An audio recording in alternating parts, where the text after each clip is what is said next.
Hi, welcome to our channel of IGNOU Audiobooks, Indira Gandhi National Open University, School of Social Sciences, SOSS, Master's Degree Programs, MA in Psychology, MAPC, Second Year, MPCE 022 Assessment in Counseling and Guidance, Block 2 Approaches to Assessment in Counseling, Unit-2 Approaches to Counseling, Psychodynamic and Cognitive Approaches, 2.0 Introduction. In the last unit, we learnt about interview, case history and test as essential tools of assessment. In this unit, we will study two approaches to counseling, psychodynamic and cognitive approaches. We will begin with psychodynamic approach. There are number of theories that have been developed in this approach. Psychoanalysis was the first psychodynamic theory. Sigmund Freud propounded this theory and he is called the father of psychoanalysis. The word psychodynamic is broader than psychoanalysis. Psychodynamic approach includes psychoanalytic as well as other non-analytical theories. All psychodynamic theories assume that behavior is motivated by unconscious mental processes that shape the personality. We will classify these theories as Freudian and non-Freudian. Since Freud is the pioneer of psychodynamic approach, we will study it in more detail than the others. Cognitive approach focuses on the thinking process cognition, how we think. Aaron Beck, Albert Ellis and Donald Meichenbaum are well-known cognitive theorists. Cognitive approach assumes that what people think determines their emotions and behavior. Beck emphasized negative thoughts, Ellis focused on irrational beliefs while Meichenbaum concentrated on inner speech. Now we will discuss all these theories in perspective, putting forward the characteristic, features and the contributions these theories have made to the field of counseling. 2.1 Objectives. When you complete this unit, you will be able to times explain basic assumptions of psychoanalytic and psychodynamic theories, times describe the process and techniques of psychodynamic theories, times compare Freudian and non-Freudian theories, times elucidate the basic concepts of cognitive approach, times explain cognitive therapies and rational emotive behavior therapy, and times compare different cognitive theories. To point to Freudian psychodynamic theory, the founder of psychoanalytic theory was Sigmund Freud. His work had profound influence on a number of disciplines, including psychology, sociology, anthropology, literature, and art. He developed first acceptable personality theory and therapy. Ernst Chris defined psychoanalysis as human nature seen from the vantage point of conflict. Psychoanalysis views the functioning of the mind as the expression of conflicts. We will study this approach in three parts. First, basic concepts. Second, theory of personality. And third, techniques. 2.1 Basic concepts. A. Levels of mental life. Freud gave 3 levels of mental life. These levels are based on degree of awareness of thoughts and feelings. He divided mind into consciousness, preconscious and the unconscious. The conscious level includes everything that we are aware of at a given moment. The conscious mind includes such things as the sensations, perceptions, memories, feeling and fantasies inside of our current awareness. Consciousness plays minor role in psychoanalysis. Preconscious bridges the consciousness and unconscious. It is below the level of consciousness. It contains all thoughts and emotions which are not presently aware, but which we can easily draw into conscious awareness. Thus it can be brought into the conscious mind by choice. For e.g. recalling what you did yesterday, the most important and much larger level of mind is unconsciousness. It has all repressed ideas, thoughts, experiences and emotions. The unconscious mind is often represented as an iceberg. Everything above the water represents conscious awareness, while everything below the water represents the unconscious. According to Freud, the unconscious continues to influence our behavior and experience even though we are not aware of these underlying influences. B. Instincts. It is inner somatic excitation. There are many instincts, but they can be grouped into life, eros, and death, thanatos, instincts. Each instinct has its own psychic energy. The force of life instinct is called as libido, energy. Death instinct's energy were not named. Life instincts seek gratification through sexual satisfaction, while death instinct underlies manifestation of aggression, cruelty, suicide and murder. Both instincts are equally important. C. Defense mechanisms. Conflicts, tension, and anxiety are inevitable in human life. Defense mechanisms' aim is to reduce anxiety and painful states. The reason of anxiety is that problem does not have any realistic solution. They are used to protect the individual current self-concept against threat. Defense mechanisms help the individual to reduce anxiety through distortion or denial. For example, a student failed in the examination make him anxious. To reduce this anxiety, he says that answers are not properly assessed. Defense mechanisms are employed as a part of the unconscious process of person's mental functioning.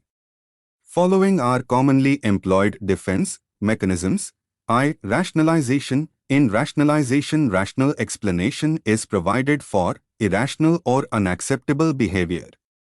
Criminal gives reason of criminality in bad company. It is used to modify guilt feelings.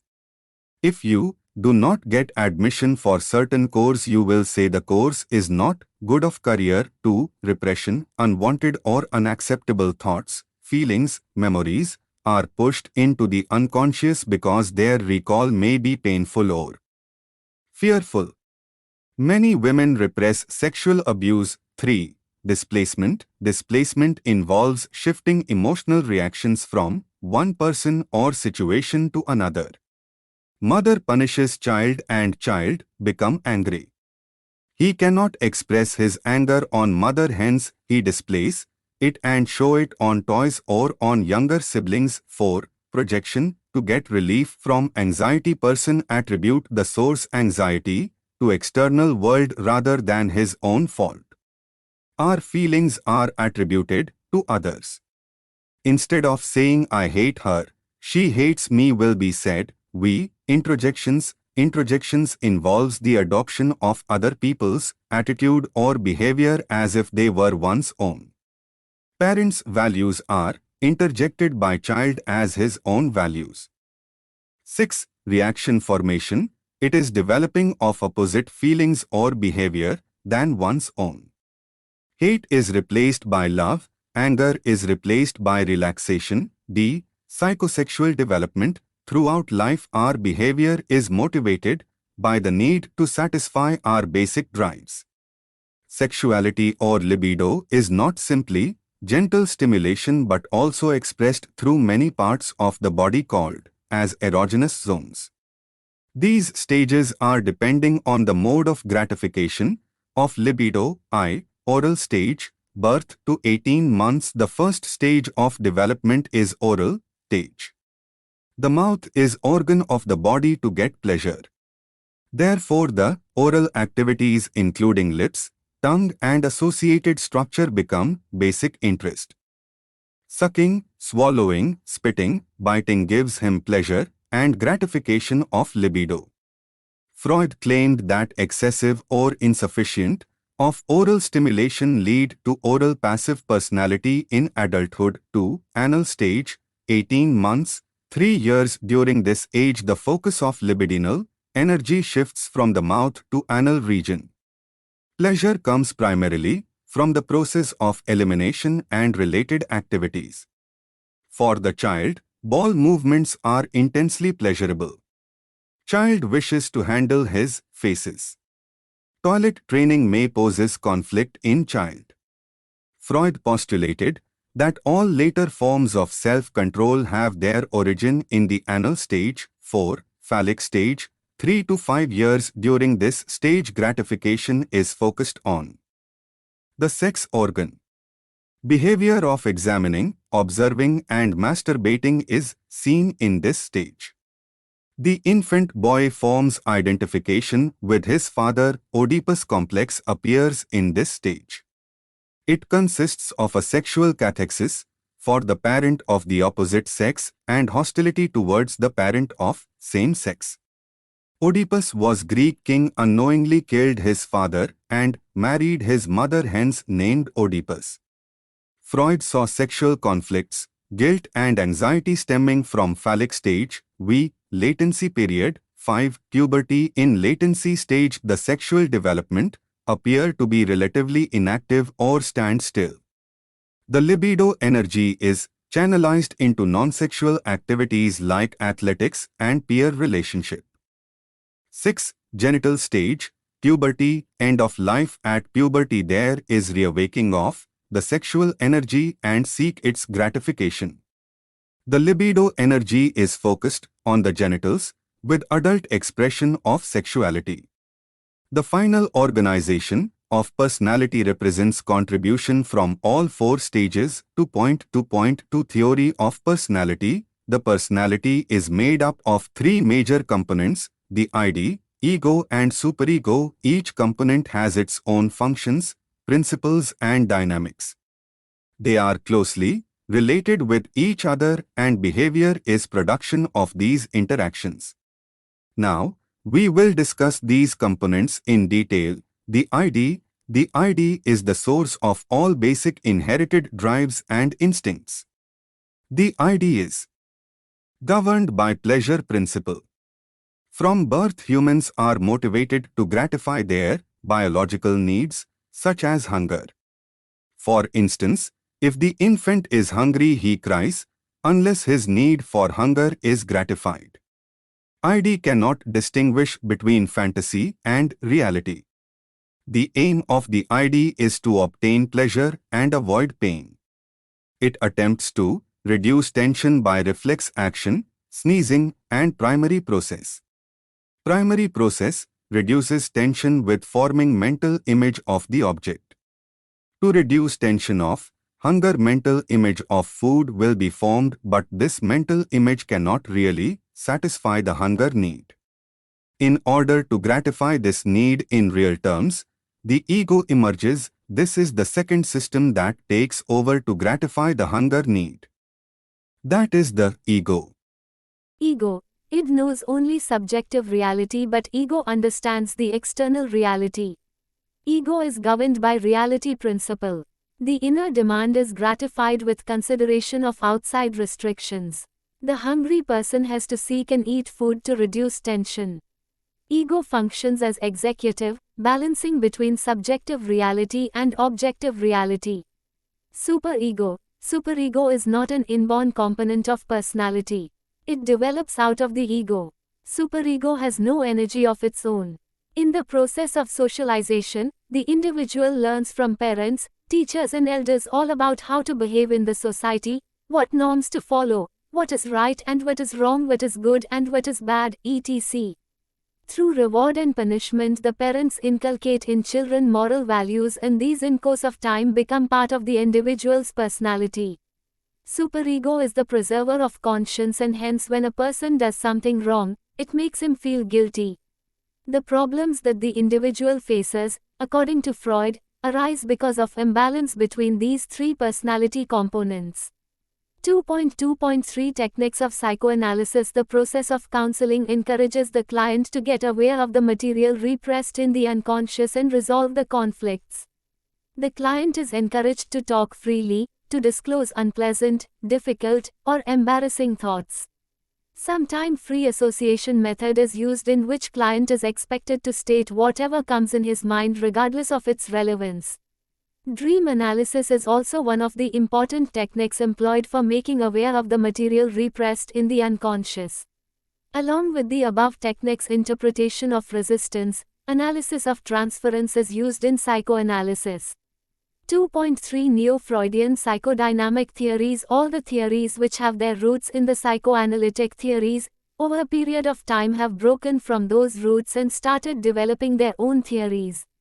These theories differed from psychoanalysis mainly in terms of psychosexual development, and these theories added certain socio-psychological components to the theory. These theories are called psychodynamic theories, and these theorists are called as Neo-Freudians. 2.3.1 Carl Jung. In the initial phase of his career, Jung was greatly influenced by the concepts of Freud. However, later on he disagreed with Freud on the high emphasis being given to sexual content and developed his own ideas into theory. The foundations that were laid in an individual's childhood about the spirituality ultimately became the cornerstone of his theory.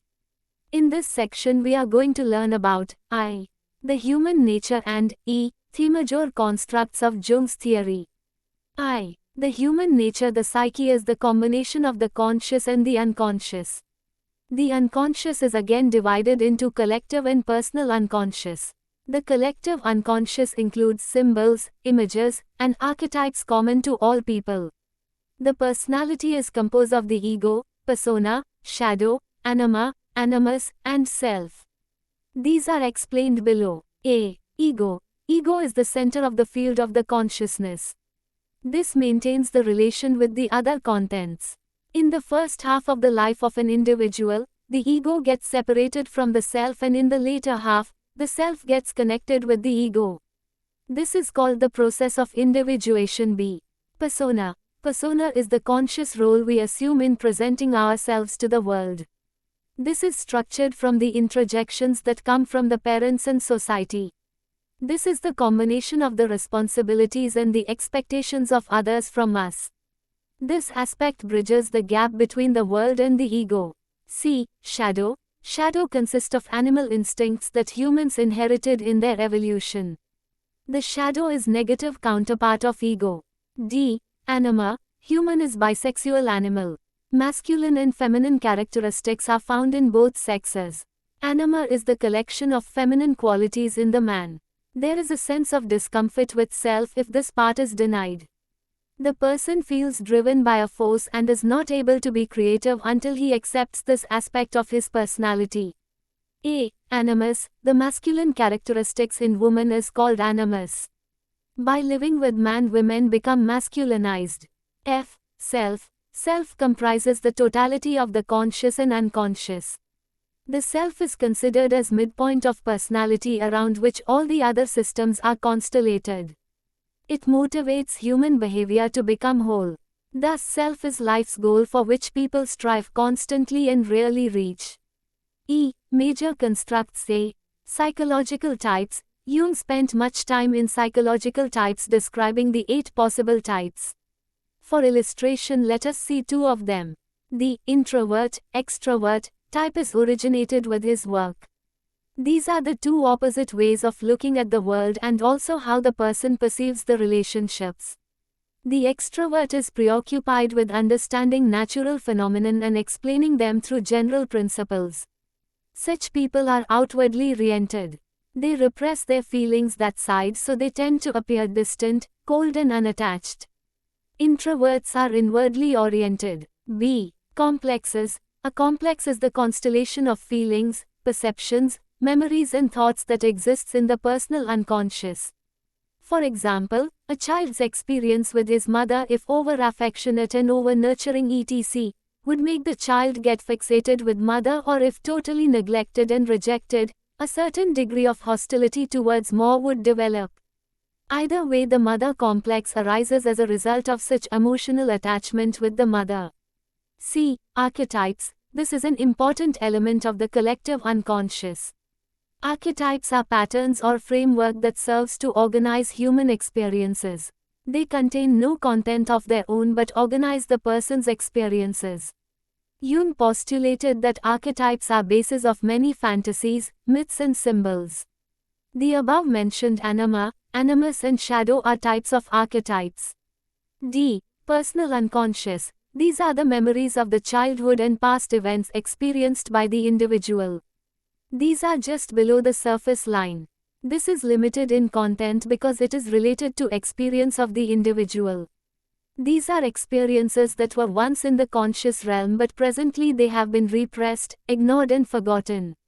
A. The collective unconscious. The collective unconscious is biologically based. It contains the inherited memory trace including past human and animal ancestors. All human beings have more or less the same collective unconscious. Individuals' personal experiences are influenced by this collective unconscious. To sum up Jung's theory, it may be stated that it is different from that of Freud in terms of the structure of personality and process of development. Jung's view of personality is more complex than that of Freud. His ideas about the collective unconscious is interesting and useful in understanding symbols in areas like religion, mythology and children's art. 2.3.2 Alfred Adler. Alfred Adler was a member and later on the president of Vienna Psychoanalytic Society. He began to develop ideas that were different from those of Sigmund Freud. Due to the opposition by members of the Psychoanalytic Society, Adler resigned and terminated his connection with Freud's psychoanalysis. He formed his own group known as individual psychology. We will discuss his theory in two sections, viz. Basic concepts and counseling process. 2.3.2.1 Basic concepts. The basic concepts of individual psychology included the idea that human beings from the time of birth feels inferior due to their extreme dependence on others and the very smallness of the size.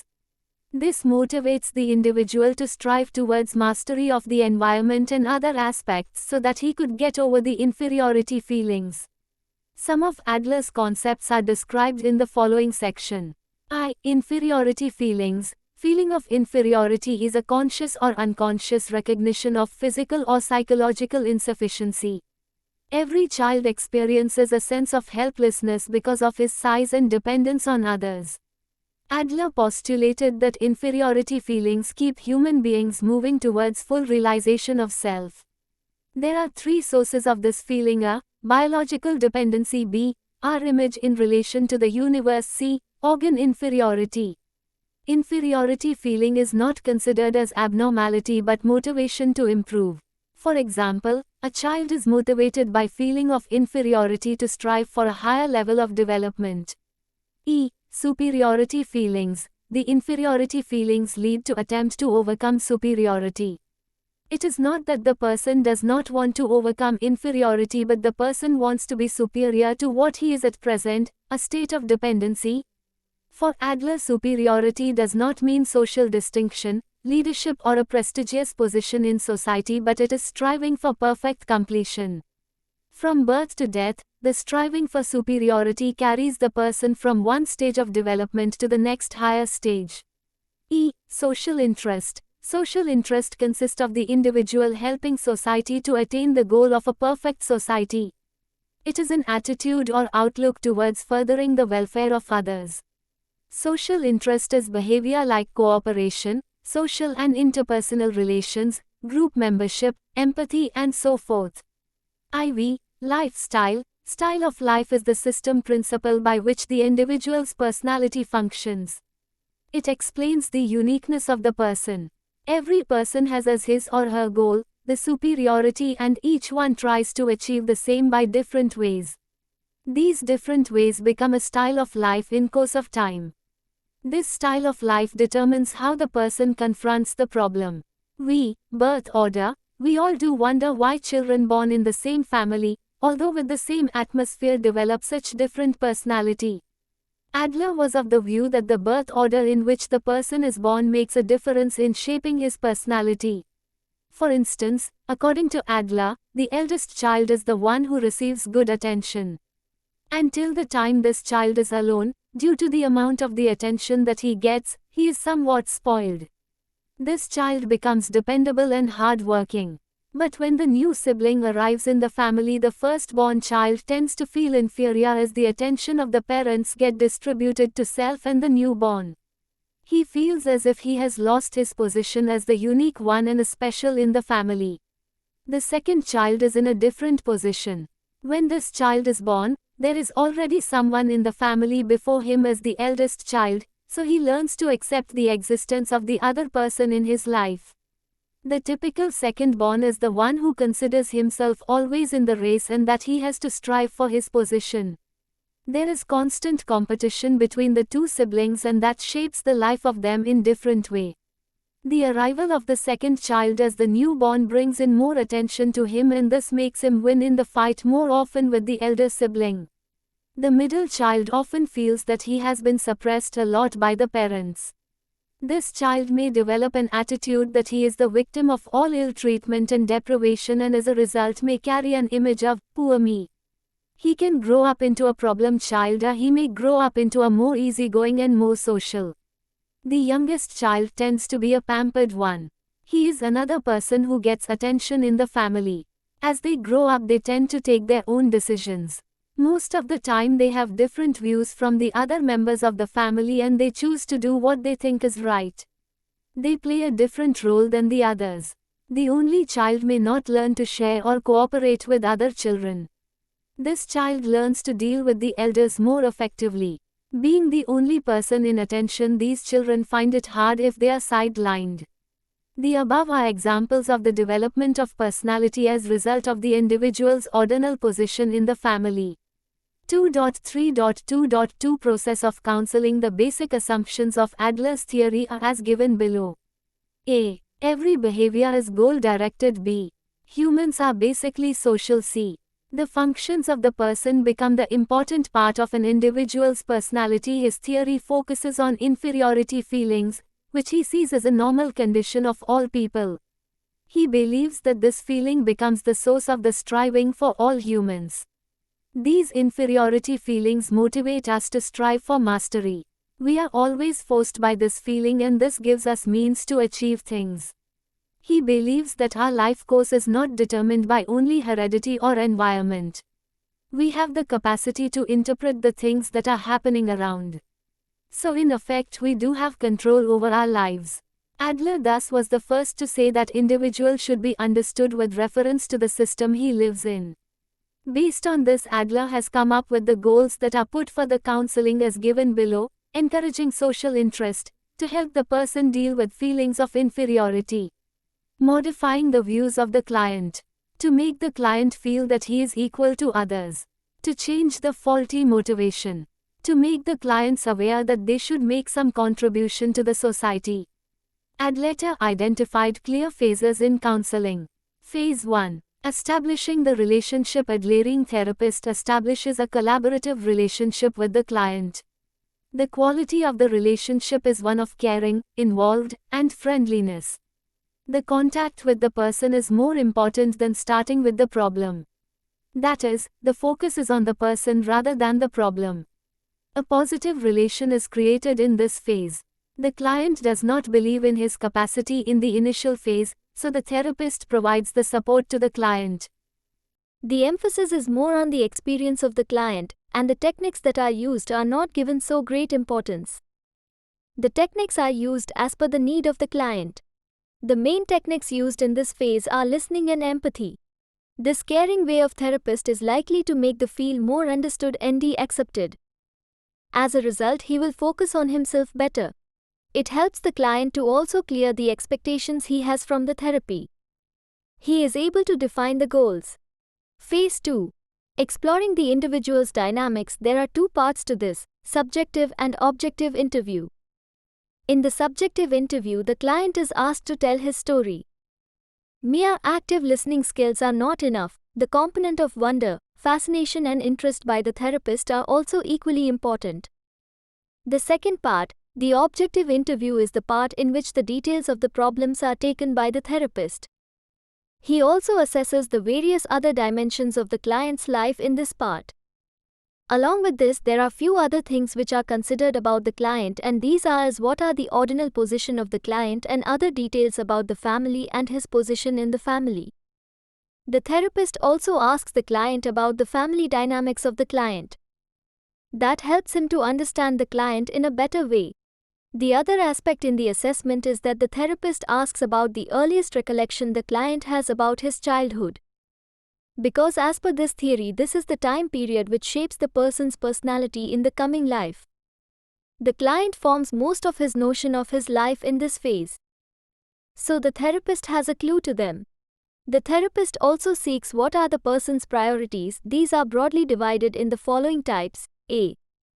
People using superiority. These are the people who are interested in leadership. They cannot take life to be meaningless. Their complaints are that they are overworked, overburdened. B. The need for control. These are people who want to control the situation. They are ready to be away from others if they can get success in what they are doing. C. People seeking comfort. These people want to avoid pain. They avoid facing the problem. They are all right with lesser productivity. They do not want to deal with the problem. D. People who want to please. These people cannot take the rejection by others. They always try to please others. They seek compliments. Even the slightest inattention is seen as rejection by these people. Phase 3. Encouraging self-understanding and insight. This therapy believes that human life has purpose. If the client is willing to disclose what he feels and how he feels and thinks, these would be of value in his growth and development. The therapist gives the timely interpretation of the client's life, and this in turn makes the client get rid of the unwanted complexities. The interpretations that are shared in this approach are always open-ended statements. The therapist here also does not impose his views about the client, and this makes the client agree or accept interpretations more easily. The client understands his motivations gradually in this way. Phase 4. Helping with reorientation. This is the action-oriented phase. In this, there is mutual agreement between the client and the therapist. The client extends the understanding to action. By this time, the client's need for belongingness and being valued is satisfied to a great extent. The client is expected to reevaluate the motivations that he is working with so far in his life. He understands what is not working and what is proving harmful for him. In this phase, the client thinks about what he can really do about it. Phase 5. Encouragement process. This is the most distinctive feature of the therapy. In this, the therapist makes the client aware about the alternatives that are available to the client. They discuss about these and try to reach a final decision, which in turn deepens the therapist's understanding of the client. The therapist helps to identify much cognition that is harmful for him. He uses different techniques for this purpose. This makes the client feel that he is in charge of his life situation. Times Phase 6. Change and search for new responsibilities. In this phase, the clients make decisions and also modify their goals. The therapist suggests the client to keep a watch on the process of caching the old pattern. Once the client becomes aware about it, it becomes easier to deal with it. This is the phase in which the client tries to find a solution to his problems. 2.3.3 Karen Horney. Horney's theory of neurosis is the best that exists today. She looked at neurosis in a different light, saying that it was much more continuous with normal life than other theorists believed. Furthermore, she saw neurosis as an attempt to make life bearable, as an interpersonal controlling and coping technique. According to Horney, parental indifference causes adult neurosis. Depending on the child's perception as to how he or she has been treated, for instance, feeling of a lack of warmth and affection in a parent, the parent who makes fun of their child's thinking or neglects to fulfill promises, etc., may lead to neurotic disorders. Using her clinical experience, Horney named 10 particular patterns of neurotic needs, and these were clumped into 3 broad coping strategies. The first strategy is compliance, also known as the moving toward strategy or the self-effacing solution. Most children facing parental indifference use this strategy. They often have a fear of helplessness and abandonment, or what Horney referred to as basic anxiety. Such persons restrict their life into narrow borders, including being undemanding, satisfied with little, and being inconspicuous. Horney's second broad coping strategy is aggression, also called the moving against and the expansive solution. Here, children's first reaction to parental indifference is anger or basic hostility.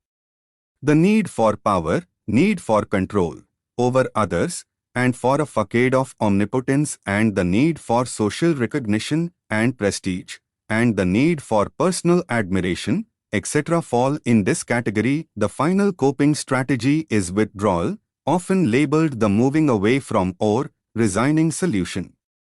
When neither aggression nor compliance eliminate the parental indifference, Horney recognized that children attempt to solve the problem by becoming self-sufficient.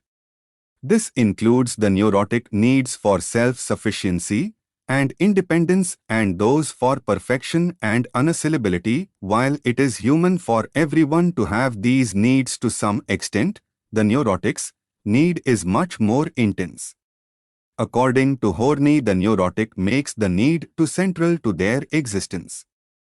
Horney's ideas of neurotic needs mirrored those of Adler in many ways.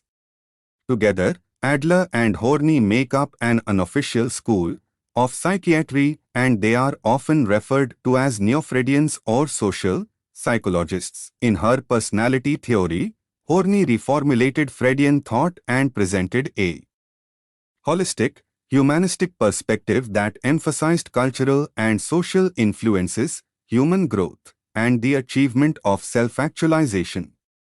Though she was often considered to be too outspoken, Horney often had the distinction of being the only woman whose theory is included in personality textbooks. Horney believed that the self is the core of one's being, their potential. If one has an accurate conception of themselves, they are free to realize their potential. The healthy person's real self is aimed at reaching their self-actualization throughout life. On the other hand, the neurotic's self is split into an ideal self and a despised self. 2.4 Cognitive counseling approach. The cognitive approach assumes that humans are thinking beings. Humans can think rationally, irrationally, and commit errors in thinking. This approach views that what people think about the experience or event determines their feelings and actions. Albert Ellis, Aaron Beck, and Donald Meichenbaum are known as cognitive theorists. We will see Ellis and Beck in this section. The ineffective behavior and emotional problems are viewed as result of faulty thinking. Those who are effective in dealing with the problems tend to put the experience at the higher level and learn from them. Those who have ineffective thinking will focus on the negative aspects and linger on those facts. Albert Ellis developed rational emotional behavior therapy and Aaron Beck developed cognitive therapy. 2.4.1 Aaron Beck was trained in psychoanalysis, but he did not get support for Freud's theory of depression. He found that basic problem in depression is faulty cognitive processing. Beck theorized that many problems, especially depression, has origin in negative beliefs toward self, world, and future, called as negative triad. The counselor and client try to find out the reasons for the problem with the help of this triad. Beck gave a cognitive model of emotional problem as given below. Look at the screen. Schema is a pattern of organizing thoughts in a particular way. For example, we tend to think that I should be perfect. If I make mistake, it indicates that I am unsuccessful. Cognitive biases are distortions of facts. In other words, cognitive errors are the wrong interpretation that is given to the event. There are 6 types of cognitive errors, which are I. Selective abstraction, 2. Dichotomous thinking, 3. Overgeneralization, 4. Magnification, V. Minimization, and 6. Arbitrary inference. These 6 cognitive errors are explained below. I. Selective abstraction. Here the person focuses only on certain details and ignores the other details. Suppose a mother arranges a surprise party for her son, and the son is not happy with it. The error will be that the son will ignore the fact that his mother has taken efforts to arrange a party and would focus on the fact that his few friends were not invited for the party and that this was done by his mother to show him. In poor color, 2, dichotomous thinking, here the thinking is either or type. That is, the things are completely good or completely bad. Example, the other person either loves me or he hates me. The indifferent attitude is not considered. 3. Overgeneralization. This refers to arriving at a conclusion on the basis of very little information. For example, if you meet a single foreigner and he turns out to be arrogant, then based on this if you conclude that all the foreigners are the same, then you are committing this error. 4. Magnification. This refers to the overestimation of a single event than the actual. For example, if I fail to give good lecture, it is magnified and concluded that I cannot deliver good lecture. Minimization. Minimizing value of some event than what it actually is. For example, if someone does 10 things for us and forgets to do one, then if we focus on the one that is not done, this error is committed in this case. 6. Arbitrary inference, drawing conclusions that have no evidence. Example, having ideas about being in other country as very unsafe, for which one does not have any evidence. The negative triad effects on schema, schema effect on cognitive error, and again reverse effect. Thus, emotional disturbances become more and more severe. The techniques used for this counseling are as follows. A. Persuasion. In this, the client is pushed in the direction to think which is more appropriate to him. B. Suggestion. The counselor gives the client about going in a particular way, that is, he explores alternatives that are available to the client. C. Instruction. Very clear-cut and precise instructions are given. In case of daily activity scheduling of the client, he is given very clear instruction how to keep record and what are the activities that he is supposed to complete. The change in the client takes place through the cognitive restructuring. The first step towards this is by the client's description of the problem. This gives the counselor the understanding how the client is thinking. In this, if it is assessed if there are any negative, dysfunctional or irrational thoughts that are causing disturbance to the client's life. In the second step, these are explained to the client. He is made aware about this. In the next step, more adaptive alternative patterns or structures are discussed between client and counselor. 2.4.2 Albert Ellis, Rational Emotive Behavior, REBT, was put forward by Albert Ellis in the year 1955. He was influenced by Roman philosopher Epictetus, who stated that men are disturbed not by things but their views of things. Based on this principle, he postulated REBT.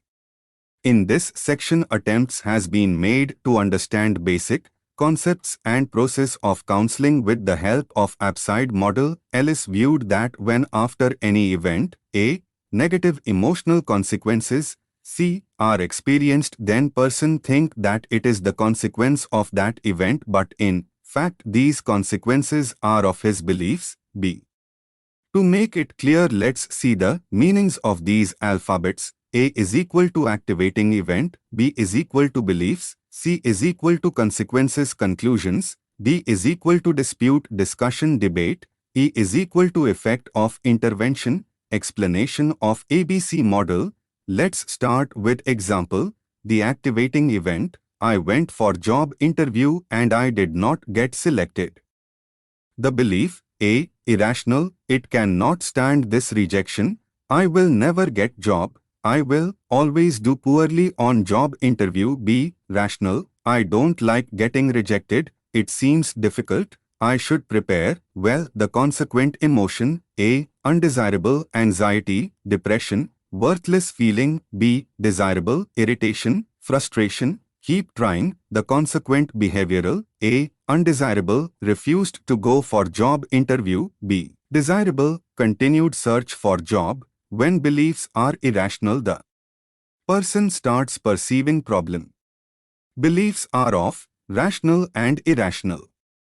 Irrational beliefs are not facts. Ellis identified 11 universal irrational beliefs such as I must be loved and approved by everyone. I should be perfect and competent. It is easier to avoid difficulties than to face them. Unhappiness is caused by circumstances that are out of my control, etc. D step is of intervention. Counselor debates, discusses, confront with client for understanding whether their beliefs are true or logical. In the above example, counselor he will discuss by questioning client, why can't you stand this rejection? Why you will not get job? In the beginning, client give irrational reason, but counselor asks for evidences and make him aware of facts and his faulty way of thinking. To practice rational beliefs, homework is assigned and discussed in the next session. Thus, clients are helped for getting 3 insights. I. Behavior is not result of past or circumstances but result of rational or irrational beliefs. E. Although problem originated in the past, it is continued because of thinking in the same way. Unless previous doctrines are not replaced by new doctrines, problem cannot be solved. E. Efforts and practice are essential for change. The E is effect of changing belief system from irrational to rational through counseling at stage D. It changes emotion, behavior and cognition of client. He will now have more appropriate feelings, do desirable behavior and able to think rationally. 2.5 SUMMARY. In this unit, we have discussed psychodynamic and cognitive approaches to counseling. Psychodynamic approach emphasized unconscious motives and past experiences. These approaches are classified into Freudian and Neo-Freudian. We studied Freud, Jung and Adler's theories. Beck and Ellis are studied for cognitive approaches of counseling. Beck gave importance to negative thoughts while Ellis emphasized irrational beliefs as cause of problems. Cognitive therapies are direct and rapid therapies than psychodynamic counseling. Thank you. Subscribe to our channel for more updates, and we will see you with the next chapter.